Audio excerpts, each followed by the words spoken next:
Well, I just learned that they were originally cheese. This is news to me. But in the same sort of cheesy effect, they're potatoes.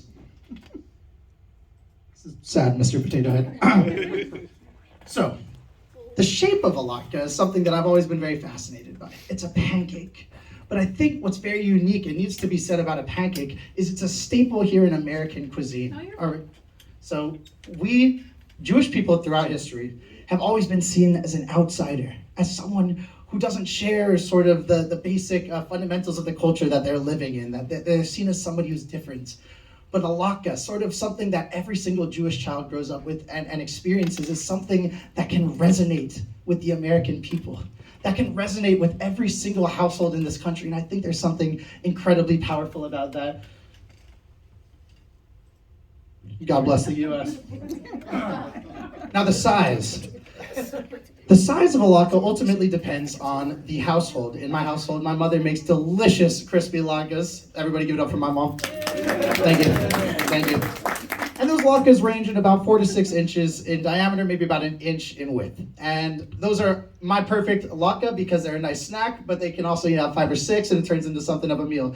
But in reality, a latke is really any shape or size based off of hunger. And I think that freedom to decide how big your latke is, how small your latke is, how thin your latke is, that flexibility, that adaptability is something that is extremely important when it comes to latkes. So as you can see, we're taking the chains off of what it means to be a latke, and we're deciding that a latke can be big, a latke can be small, but it's always gonna be a latke, and there's something very special about that. Yes, next slide. So what is a latke part 2? The smell of latkes can really only best be described through this picture. For those of you who don't know, this is Remy from Ratatouille. Whatever. Going forward, essentially the smell of a latke, I don't know, for those of you who grew up in a Jewish household, when you smell the potatoes and they come in, you enter the room and it's like, it just brings you right into the holiday. It's like a transformative moment. Like, no matter where you are in the day, you're just ready for Matzor. Like, I smell the latkes, bring it on. So that to me is very powerful. As for the taste, there's one more, yes. They're salty, delicious goodness. They're incredibly crispy on the outside, but warm on the inside. There's a little Salt Bay action for those of you who get that joke. And for the other one is a porcupine because it's a hard, rough exterior, but a warm, beautiful inside. This isn't me advocating for eating porcupines. It's just the picture just made sense. I don't know. Don't ask questions. And how are they prepared? Deep fried in oil. And I think this is really profound, right? Because we always talk about oil, the celebration of oil, right? And how we didn't have enough oil to keep the candles lit. But today, we make our latkes in the oil. What could be more of a testament to the strength and resilience of the Jewish people than taking the very thing that we lacked and making our delicious, timeless treat inside of that very same oil? Now,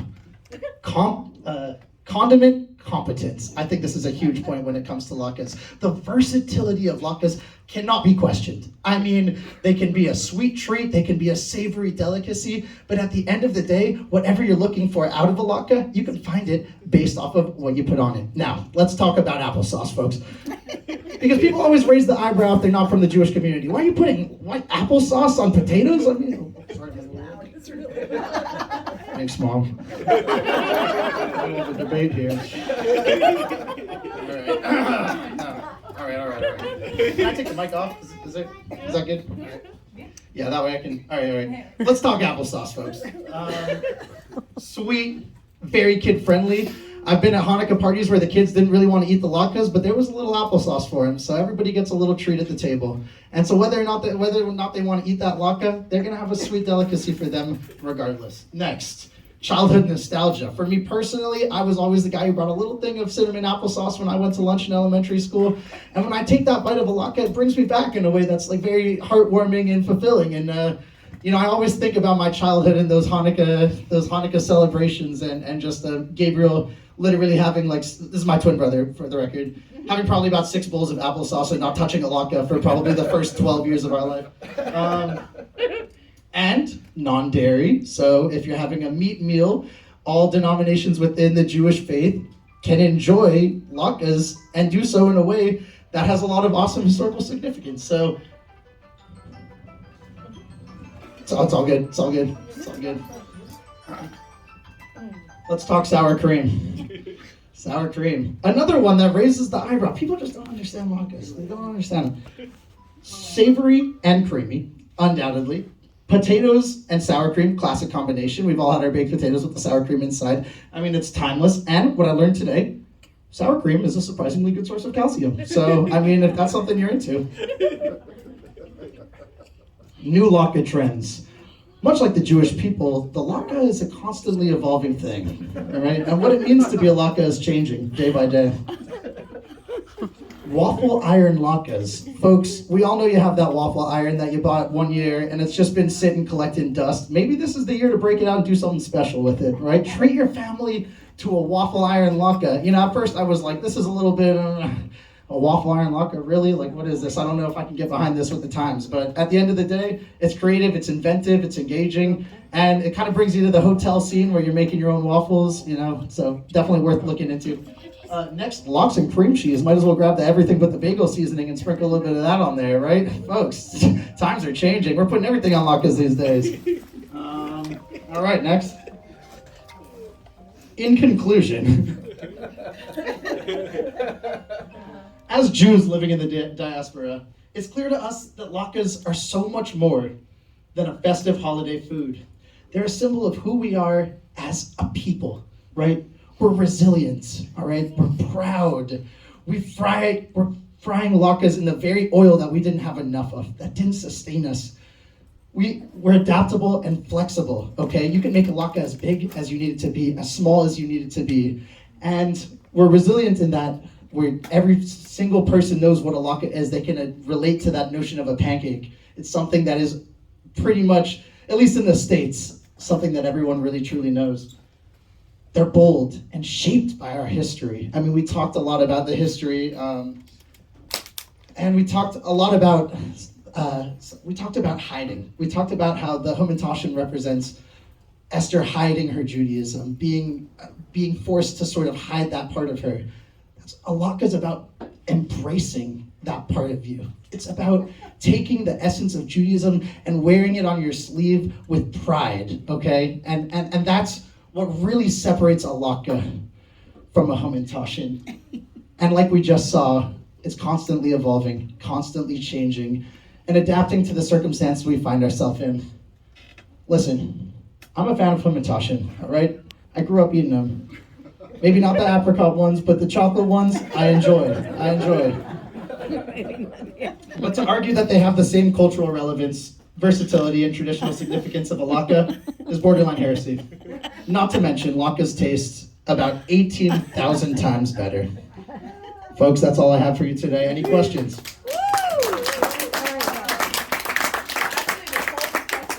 We're holding the questions. And then we'll call for questions. Here, in my whole life, I've never dreamed I would be on the debate for pro-Hamentashan, anti-latke.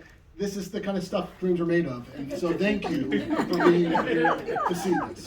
I mean, and Sebastian was great. Sebastian was great. So personable. He brought his own family for support.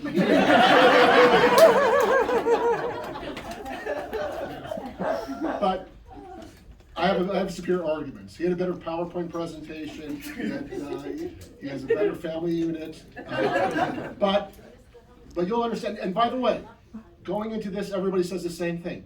Oh, you're doing Hamentashan? That's a problem. Like everybody's like, their first reaction is, oh, it's latkes. And I understand. I think when I first heard this, like, oh, you're going to be doing this, and I thought, oh, I got Hamentashan. I think my initial reaction was maybe that is the inferior place, but you know what? All it takes is a little research and a little bit of context, and you'll find there is no doubt about it. The Hamentashan is superior, and I don't even go. At some point, I want to go like point by point through Sebastian's. But I mean, he even had family members who weren't eating it. He was talking about his own latke. He talked about when kids don't want to eat the latke, they eat the sauce. No kid would not eat the Hamentashan. They eat the Hamentashan. Okay, we'll get back to that. So I just wanted to get that out of the way. Okay. I feel like there's a big parallel between the latke and the s'more. Now, this may be a very controversial and very risky position to take right off the bat. But I'm going to start by saying s'mores are grossly overrated. And I don't know if you've ever thought about it. The whole point I think the reason why people like s'mores is because it brings them a certain amount of nostalgia. So, oh yeah, you're camping and it's beautiful and you see the stars and you're with your friends, but it doesn't make the s'more good, it just makes the context good. You like Hanukkah latkes because it reminds you of nice memories of your childhood. You like the smell has positive connotation. It doesn't make it good, it just makes it it makes it better than nothing. Hey, can you s'more? Hershey's is like the worst chocolate, and a graham cracker is so dry.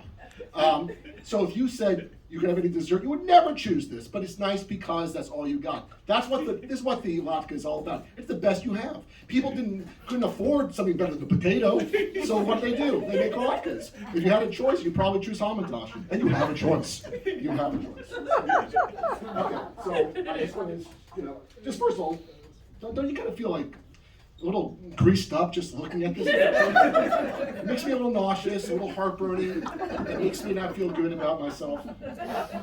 Just want to say that. Okay, that's all I want to say. Okay, so my first part is really just to talk about about the problems with latkes, and we'll get into the pros of Hamentashan in a second. But okay, like I said, it's really second rate. I would argue that the Hamentashan isn't even the best Hanukkah food. That would be the jelly donut, right? I would argue it's not even the best potato, which you don't have a slice of. I would say a French fry is far better than a latke. So I mean, it's basically when nothing else is available to you. Of course, would I deny myself a latke? I need a latke, but not if I had other choices. Let's continue. Now, when we talk about Hanukkah and why you even eat latkes, it's because of the oil, right? So we have the whole Hanukkah miracle, which we'll talk about in a second. And therefore, it's basically any fried food. And around the world, people do different, as Joel would certainly know. There's different ways of celebrating. And I would argue all of these sound better than a latke. So in Greece, Loukoumades, basically it's dough, and then it's fried, because it has to be fried, and then there's honey. Oh, come on, that sounds so much better than a latke. Fried chicken in Greece. I mean, if you had two choices between a latke and fried chicken and you're not a vegetarian, I think you'd choose fried chicken. And my favorite, which I learned from Colombia, the fried plantain with avocado dip. That sounds delicious. All totally reasonable for Hanukkah. If you can put it in oil, you basically have a Hanukkah dish. That is not true for Purim. You're not going to find all these different choices. There is one Purim treat, and that is the Hamentashan. Do you realize you could die making latkes? You can't. Not only can you, someone right now is risking their life probably. This is a true statistic. I did not make this up. $15 million in property, 60 people getting injured every year, multiple people dying. You don't hear anything about Hamentashan death. It just doesn't exist. And I think if you believe life is sacred in any capacity, then I want to debate right now, and we're done. Thank you. I don't know if you, I want to just talk about the significance. We're talking, Sebastian was talking about the significance, and it's about the people, and there's a lot of heartfelt arguments there. But I'm going to just tell you, and I know that anybody who's certainly probably more religious than I am would know, and they know anything about Hanukkah. Hanukkah is really a minor holiday. So we're celebrating a minor food from a minor holiday. It's the whole point of the whole thing is the war's won, the Maccabees win, and now they need to just light up the place. And it lights up longer than they expected. This is like the most minor of anything. When you compare it to Purim, which we can skip into here in a second, but it is a minor holiday. It is a major holiday, and according to at least this rabbi, it is the greatest of the Jewish holidays. That's what he says. I'm going to try to see if I can read this, but it says that there's other really important Jewish holidays like Yom Kippur, but unlike all these other Yom holidays, it's to say that the great day of Yom Kippur is somehow, it's not as great as even the greater holiday of Purim. So, I mean, we know how Yom Kippur is a very meaningful day, and people fast. And that's what you really need to do if you really want to get psyched up for eating a latke, by the way, is to fast for a day. Then it really will sound good. But in any case, this is considered the happiest of all Jewish holidays, and who would want to celebrate anything more than a happy holiday? So let's continue. The versatility of even the premise, which Joel talked about. So you didn't mention the ears. So often it's the ears. My final slide will blow you away, so I'm gonna, and then you might have to cover your daughter's eyes for a second for my last slide. But I just wanted to say, it's such a, but the whole idea of eating the villain is so cool. Like, right? I mean, this is a way of taking back, they try to, think about Purim. They try to destroy us, we win. Let's talk about Hanukkah. The life lasted longer. That's so minor. Okay, we can do. Okay, so now we're moving on to the beauty of Hamentashan. This is probably what most people think of when they think of Hamentashan. Delicious, symmetric, versatile, which I know Sebastian talked about versatility. And I'm going to just say something about your versatility. Your primary versatility are twofold. One, a waffle maker, which does change the shape but doesn't change the taste. And two, what you put on top of it. So to me, I think your best argument is that the stuff that you put on it can make the latke tolerable. Try to have a latke without all those things. This thing is self-contained. This has it all. You don't need to do anything. You don't need to add something to it. It's good as it is, right? It is. But the reason why you mainly don't love Hamentashan as much as you should is you're not getting good Hamentashan. You're getting, run-of-the-mill Hamentashan. There is very, very fancy and delicious Hamentashan out there. If you were to visit Israel, which I'm doing for the first time in a few months, I will be. They're very famous for having all kinds of options. I mean, look at this. I mean, that is Hamentashan, and come on, your mouth is watering, and you don't feel disgusting just looking at it either. Okay, here's another beautiful picture. Oh. Look it all up. Self-contained. You didn't have to add some sour cream or some applesauce. The other thing, right? So you didn't even think about. You just need. It's versatile enough. You talk about versatility, Sebastian. It's versatile enough that you can make the dough chocolatey, half chocolatey. You put a nice. I don't even know what that is, but it looks good. You can put anything in there. Custard. Yeah, it's nice. For me, I love this as a chocolate-based one with a raspberry. That's the perfect combination, and totally self-contained. We have to go outside of our triangle to get there. Thank you, Hamentashan. And just another beautiful present. Just so many beautiful. You just don't see a beautiful latke. It just doesn't exist. Okay. Now we're moving to savory. How many of you have ever had a savory Hamentashan? Oh my God. Not enough. Not enough. Because you can, because it's there. That's a pizza Hamentashan on the screen. And it's a thing of beauty, right? It's a thing of beauty. It's every bit as good as a pizza, and it's available as a Hamentashan. You don't have to add anything to it. A couple more choices. Look at this thing. Kosher hot dog. With all and that looks good. Or, it may not be for you.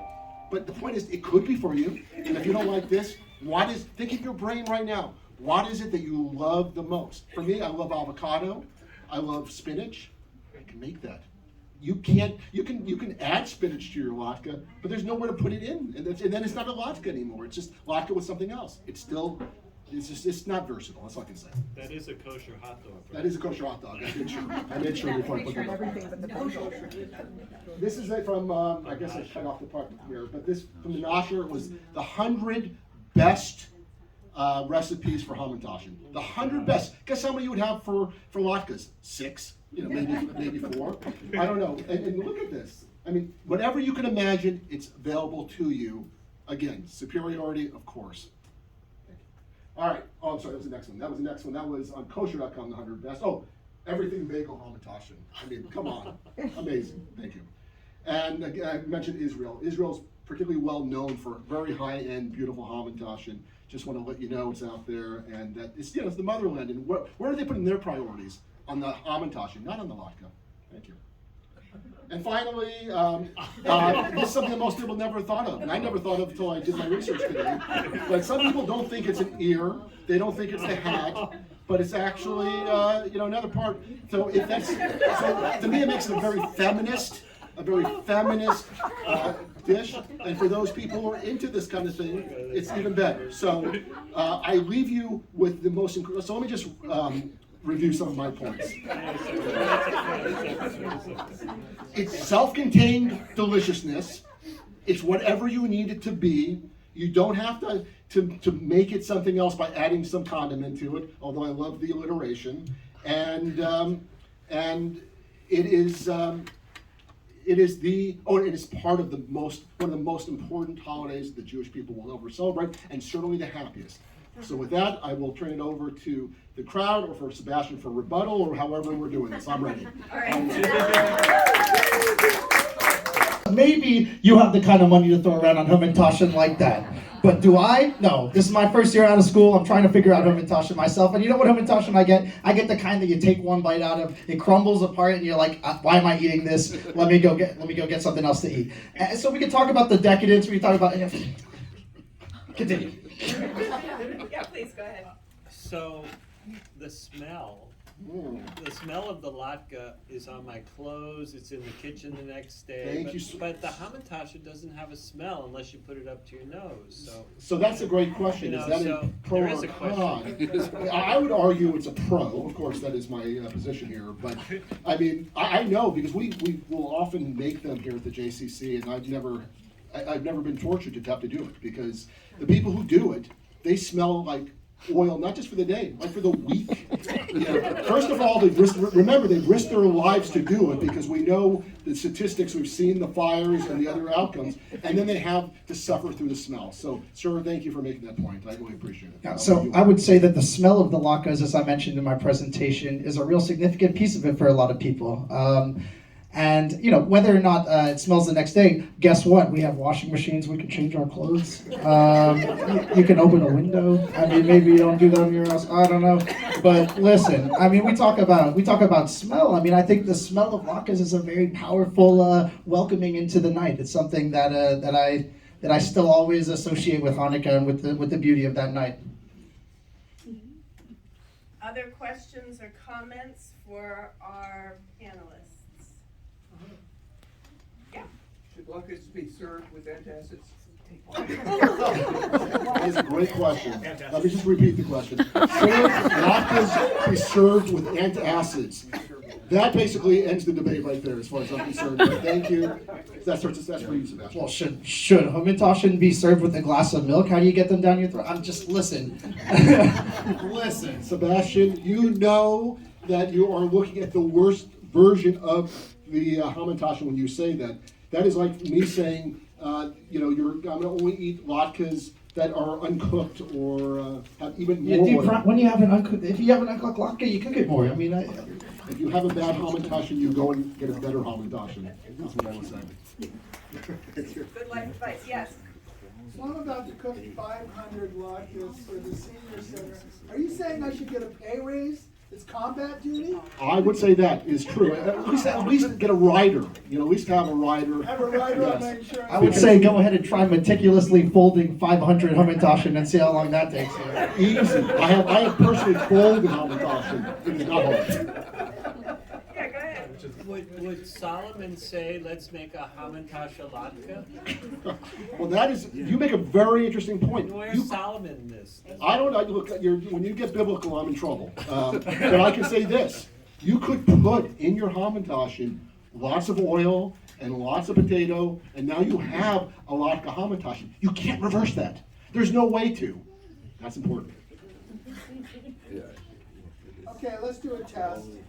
Spell Hamentashan. Don't look at anything. Okay. Hamentashe. Ah, you failed. That was a C. P-A-A. Hamen. All right. I'd like to remove this spelling question from the record. Thank you. We can win on the merits of our arguments here tonight. Well, spell latke. How do you spell A-T-K. Is there an That's H in correct. there? Sorry? Is there an H in there? It's, If there was, it would be a CH, but we don't know. Yeah, yeah. All right, I would like to invite you guys, do you have any closing comments? I would just like to say what I heard was someone underselling the historical significance of Hanukkah. All right? Because we could talk about it as not being a significant biblical holiday, but it is a significant rabbinical holiday. And the Jews were under the threat of Hellenistic influence, backs against the walls, not able to celebrate Sukkot, a festival that was enormously important to the Jewish people and still remains enormously important to the Jewish people today. And amidst all of that, there was a resilience and there was a fight in the Maccabees, in the Jewish people, that is still so profoundly a piece of who we are today. And to just pretend that it's just a gift-giving day where we light candles and that's the end of it, I mean, what a disgraceful comment. And to that I say, I will stand by that because I have done my research and the biblical scholars have spoken for me. And I actually never accused it of being a gift-giving holiday. You actually said it yourself, and therefore you know what it is. So it's a reaction to Christmas, and we don't really we cannot say. Let the record show that my opponent just called Hanukkah a reaction to Christmas. The significance of the holiday has been inflated because of Christmas. That's all I'm going to say. Take it for what it's worth. Any last words? Thank you for being here. Yes, Really appreciate it. seriously.